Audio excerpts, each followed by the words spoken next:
What did Maina Kiai judgment envision? Should we be also back to something that already has been dusted? And that was primarily the issue. Yeah, make the declaration from the constituency level. The tallying center will just be tallying, but the announcement will not be made from the National Tallying Center, like we've been eagerly awaiting for, the head of IBC, the IBC chairperson, to make the final result, who has been declared as a presidential winner. Of course, he shall be doing that, but we'll be knowing from the constituency level. So even as Kenyans, when we can sit back at home and hear, okay, Magarini constituency. Before we take it to Akili. Yes, please. I think I just want to give a proposal that Kenyans now are very, very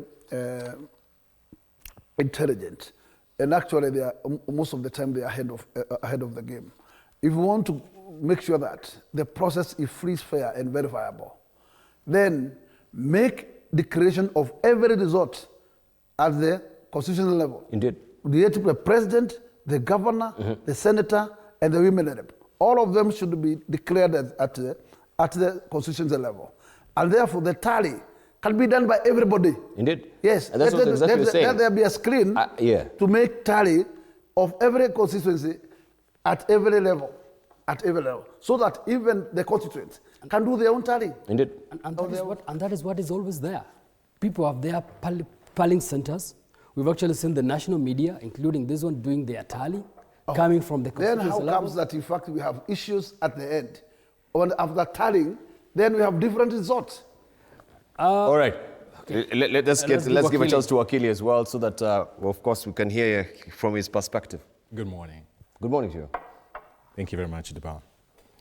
I don't know if Honourable Okiya would like to revisit the Maina Kiai 2017 decision, or in his attempt, I should say, to totally and completely do away with the tallying center, aligns with Article 138(4) A(4)(1) of the Constitution. Now, Article 138(4), yes, of the Constitution demands, and probably you can have a look at that, yes, that out of the 290 constituencies, there should be a declaration of then who has garnered the 138(4). 138(4). It should be 138(4)A.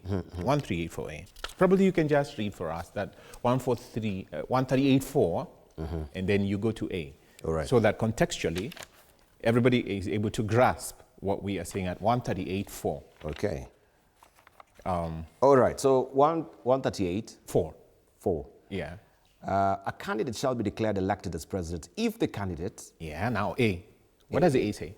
Receives more than half of all votes cast in the election, and B, at least 25% of the votes cast in each of more than half of the counties. Good. So for me, the tallying center is supposed to be having the presiding officer, it's supposed to be having the national, so that then we're able to get the results from the 290 constituencies.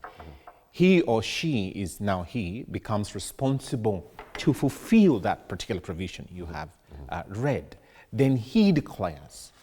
Now, they are right. And the Maina Kiai decision had said that you cannot change or alter at the National Talent Center any record of the results. It has been declared for. It has been declared at the constituency. The polling station, actually. The polling station is at the point at which then you get the results, and then they are then tallied at the constituency level.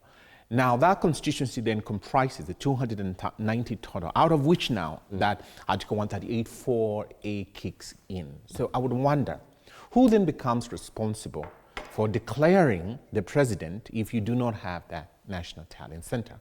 So Okiya's petition, with tremendous respect, although we are now restricted by the sub judice rule that if an issue is pending in court, then we cannot venture to comment on its merits. So we have to be very restricted.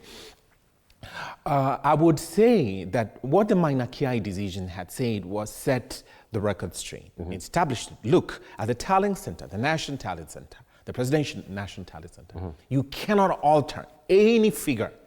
It's only the Supreme Court that has responsibility, the power, and the constitutional mandate to alter any figure that you perceive is probably wrong, or that it actually, probably instead of 3, someone inserted an 8.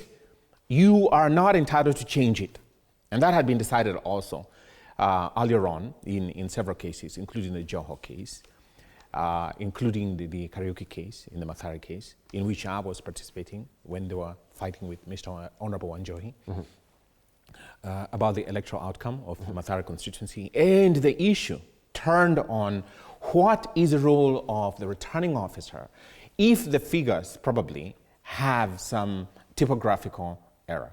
Once declared, he or she cannot change it, even if you find and establish that instead of this figure, we have actually, in reality, a different figure. So in saying and attacking Article 138 and saying that we cannot have this National Tallying Center, I wondered then who would be responsible to declare the presidential election winner based on that arithmetic which the Constitution sets.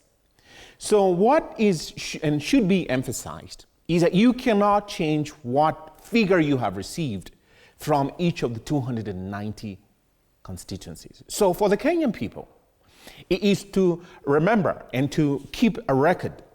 From Magarini, we have received this figure as the presidential candidate the outcome.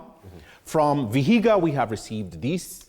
So at the Tallying Center, what is reflected is a figure that you possess at the constituency level. But if Kenyans are not visual or not keen enough, that figure then can be altered at the National Tallying Center. And that's a problem, which I believe Okiya is trying to attack. And the minor Kiai, because you ask, are we revisiting the minor Kiai? Are we reinventing the wheel? The minor Kiai said, actually, it's very elaborate, extremely elaborate about what the IEBC can and cannot do.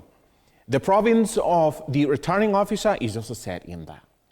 The polling station under Article 86 of the Constitution becomes the primary station, the point at which then we get the, whichever results that we may have for the women rep, the ward representative, and so on and so forth. So Kenyans ought to know that really Article 138(4)(a) ought to be given effect, and you cannot get rid of the National Tallying Center so far as the fulfillment of that constitutional obligation is concerned, in my humble view. So that is, I mean, with tremendous respect to Honourable Okiya, it's a misadventure to say, let's abolish it, let's get rid of it. If we go back to Section 39 of the Elections Act, and we were then to misread it and say that, you know, the National Tallying Center ought to be abolished because you cannot locate it anywhere in terms of the Constitution, then I would ask that question again in a rhetorical way. How do we declare the presidential candidate winner? Because you have to see, has she garnered the votes requisite to meet that threshold? Yes or no? Who is supposed to do it? The constituency returning officer? He or she can't do that. Of course, but the question then that becomes is the fact that we had also the ECK before.